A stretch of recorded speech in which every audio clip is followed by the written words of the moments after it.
आज हम बात करने वाले हैं बांग्लादेश के बारे में, शेख हसीना के बारे में। आप सबको मैंने कई वीडियोस के अंदर बयान किया है, वो बताया था इलेक्शन से पहले कि इंडिया ये चाहती है कि बांग्लादेश के अंदर हम कुछ न कुछ डिस्टर्ब करें। शेख हसीना बांग्लादेश के अंदर 5वीं दफा इलेक्शन के अंदर जीत चुकी है और पूरी दुनिया उनकी तारीफ कर रही है कि वो मुल्क के अंदर 2009 से लेके 2024 के बीच में जितने भी इलेक्शन आए हैं वो जीत चुकी है। इनके इलेक्शन जीतने के पीछे उनकी पार्टी की काम थे, उन्होंने वर्क किया है, जिसकी वजह से वो जीत पाई है। शेख हसीना 2024 के अंदर जब इलेक्शन जीती है तो इंडिया के अंदर काफी मिर्ची लगी है और खास करके इंडियन मीडिया को मिर्ची लगी है। मैंने क्या बताया था आपको कि यूएस और इंडिया दोनों इंटरफेयर करना चाहते हैं बांग्लादेश के अंदर। अब जब शेख हसीना 2024 का इलेक्शन जीत चुकी है तो इंडियन मीडिया ये बात कर रहा है कि यार शेख हसीना की पार्टी ने धांधली की है, शेख हसीना की पार्टी ने ये काम किया है। तो बेसिकली अब उनको भी गुस्सा आ रहा है कि यार अब हमें जो है ना ड्यूटी फ्री चीजें नहीं मिलने वाली अब बांग्लादेश से। हालांकि खुद उन्होंने बांग्लादेश के ऊपर कई सारी पाबंदियां लगाई है, जिसकी वजह से बांग्लादेश को कई सारी चीजों का नुकसान उठाना पड़ रहा है। तो आज हम बात करने वाले हैं बांग्लादेश के बारे में, इंडियन मीडिया क्या बात करती है। तो चलिए आज की वीडियो को शुरू करते हैं, फिर आपको बताते हैं इसके बारे में।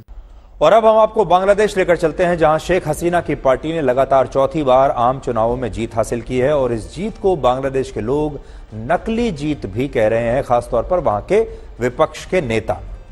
बांग्लादेश में शेख हसीना की पार्टी आवामी लीग को 298 में से 223 सीटें मिली हैं और बाकी शेष 75 सीटों पर निर्दलीय या फिर छोटी छोटी पार्टियों के उम्मीदवार जीते हैं। यानी विपक्षी पार्टियों के नेताओं को इन चुनावों में जीत मिली ही नहीं, और ऐसा इसलिए हुआ क्योंकि बांग्लादेश में बड़े बड़े विपक्षी दल चुनाव में इस बार लड़ ही नहीं रहे थे और उन्होंने अपनी गिरफ्तारियों के विरोध में चुनाव के बहिष्कार का फैसला किया था। यानी वहां के विपक्ष ने इस बार चुनाव का पूरा बहिष्कार कर दिया। अब बांग्लादेश में शेख हसीना के नेतृत्व में फिर से लगातार चौथी बार ऐसी सरकार का शासन आया है जिसमें वहां की संसद में या तो सरकार के प्रतिनिधि होंगे या निर्दलीय सांसद होंगे और वहां विपक्ष का कोई नुमाइंदा होगा ही नहीं। इससे भी ज्यादा हैरानी की बात यह है कि शेख हसीना को बांग्लादेश की गोपालगंज सीट पर लगभग 2.5 लाख वोट मिले और उनके प्रतिद्वंदी उम्मीदवार को सिर्फ 469 वोट मिले। और इससे आप समझ सकते हैं कि इन चुनावों को बांग्लादेश के कुछ लोग और विपक्षी नेता नकली चुनाव क्यों कह रहे हैं। इन चुनावों में जीत के बाद अब शेख हसीना लगातार चौथी बार प्रधानमंत्री बनेंगी और अगर कुल मिलाकर देखा जाए तो वो 5वीं बार बांग्लादेश की प्रधानमंत्री बन रही है। शेख हसीना बांग्लादेश के एक बड़े राजनीतिक परिवार से आती हैं, या आप कह सकते हैं कि जो फर्स्ट फैमिली है वहां की राजनीति की, वहां से, और इस परिवार ने बहुत संघर्ष देखा है। और शेख हसीना शायद राजनीति में आती ही नहीं अगर वर्ष 1975 में उनके पिता शेख मुजीबुर रहमान की हत्या न होती।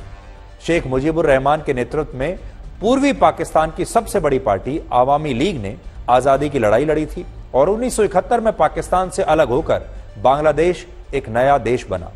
वर्ष 1973 में बांग्लादेश में पहला चुनाव हुआ और उसमें आवामी लीग ने बहुत बड़ी जीत हासिल की थी। वर्ष 1974 में शेख मुजीबुर रहमान ने विपक्षी दलों पर प्रतिबंध लगा दिया और बांग्लादेश में सिर्फ आवामी लीग का राज था। लेकिन वर्ष 1975 में एक सैन्य विद्रोह में शेख मुजीब और उनके परिवार के ज्यादातर लोगों की हत्या कर दी गई। लेकिन उनकी दोनों बेटियां शेख हसीना और शेख रहाना उस समय जर्मनी में थी और इसलिए इनकी जान बच गई। शेख हसीना अगर उस दिन वहां होती बांग्लादेश में तो आज वो जिंदा ना होती। और जब शेख हसीना बाद में जर्मनी से लौटी तो उन्होंने भारत में शरण ली और भारत में वो 6 वर्षों तक रही। लेकिन आवामी लीग के समर्थक चाहते थे कि अब वो बांग्लादेश लौटें और उन्होंने उनकी अनुपस्थिति में ही उन्हें पार्टी का अध्यक्ष चुन लिया था। आखिरकार शेख हसीना वर्ष 1981 में बांग्लादेश लौटी और उन्होंने अपने पिता की राजनीतिक विरासत को संभाला और अपने पिता की तरह बांग्लादेश की राजनीति में वो शिखर तक पहुंच गई। और अब बांग्लादेश में शेख हसीना की सत्ता को हिलाने वाला दूर दूर तक कोई नहीं। अब आप ये देखिए कि बांग्लादेश 1971 में पाकिस्तान से आजाद हुआ था, क्योंकि इससे पहले बांग्लादेश पाकिस्तान का हिस्सा हुआ करता था और तब ये एक नया देश बना था। लेकिन बांग्लादेश आज आर्थिक तरक्की के मामले में पाकिस्तान से भी कितना आगे निकल चुका है और पिछले 15 वर्षों में शेख हसीना ने बांग्लादेश की अर्थव्यवस्था को एक नई मजबूती दी है। वर्ष 1971 में बांग्लादेश की पर कैपिटा जीडीपी पाकिस्तान से 60% कम थी, लेकिन वर्ष 2015 में बांग्लादेश की जीडीपी पाकिस्तान से कहीं ज्यादा आगे निकल गई।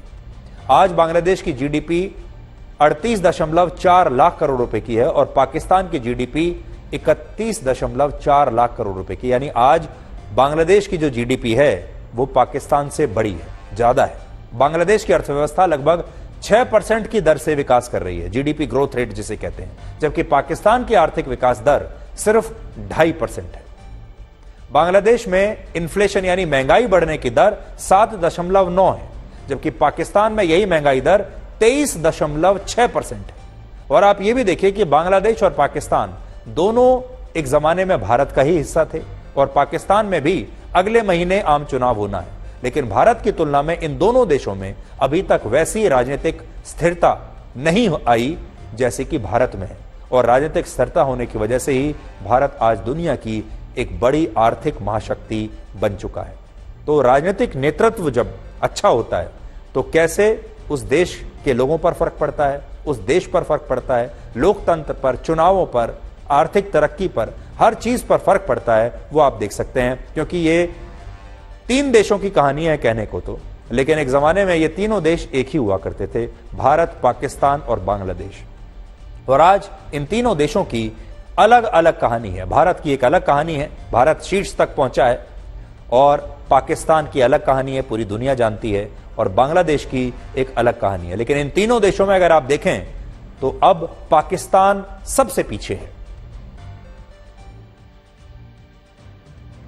तो वीडियो आप लोगों ने देख ली होगी। इस टाइम पे मैं बात करूं यूएस की, चाहे वो मैं यूके की बात करूं या मैं बात करूं इंडिया की, तो मुझे इन तीनों कंट्री के अंदर जेलिसी फील आ रही है और मुझे लग रहा है कि यार थोड़ा बहुत उनको बुरा लगा है। शेख हसीना की 5वीं दफा इलेक्शन जीतने के ऊपर पाकिस्तान ने जो कई सारी बधाइयां दी, उनको मुबारकबाद दी कि भाई आप जो है वो मुल्क के अंदर अच्छा काम करिए, जिसकी वजह से आपकी पार्टी के वर्कर्स ने आपको सपोर्ट करके आपको वोट दिए। अब बात ये आ रही है कि शेख हसीना जो है वो इस दफा 5वीं दफा इलेक्शन जीत चुकी है, 2009 से कि वो अभी मुसलसल चलती भी जा रही है। बाद लोग ये करे कि जैसे कि चाइना के अंदर 1 पार्टी का रूल है और एक ही पार्टी बार बार जीतती भी आ रही है, तो अब बांग्लादेश के अंदर भी वैसा हो रहा है। और मुझे जहां तक लग रहा है जैसे कि तुर्की के अंदर हम तैयब एर्दोगान को देखते हैं तो कई अरसे से मुल्क के ऊपर रूल कर रहे, प्रेसिडेंट बना हुआ है, और इसी तरीके से सेम बांग्लादेश के अंदर भी शेख हसीना को हम देखते तो है। अब इंडिया को मिर्ची इस बात की लगी है कि यार इंडिया तो चाहता था कि बांग्लादेश के अंदर कोई दूसरा पार्टी का लीडर आए, वो जीते। बात जो चल रही थी वो खालिदा जिया की बात चल रही थी कि वो बेस्ट लीडर इंडिया के लिए साबित हो सकती है और इंडिया के लिए काफी अच्छा काम कर सकती है। बेसिकली इंडिया को बहुत सारी चीजें चाहिए थी बांग्लादेश से फ्री में, मतलब ऐसे समझ लो कि फ्री में,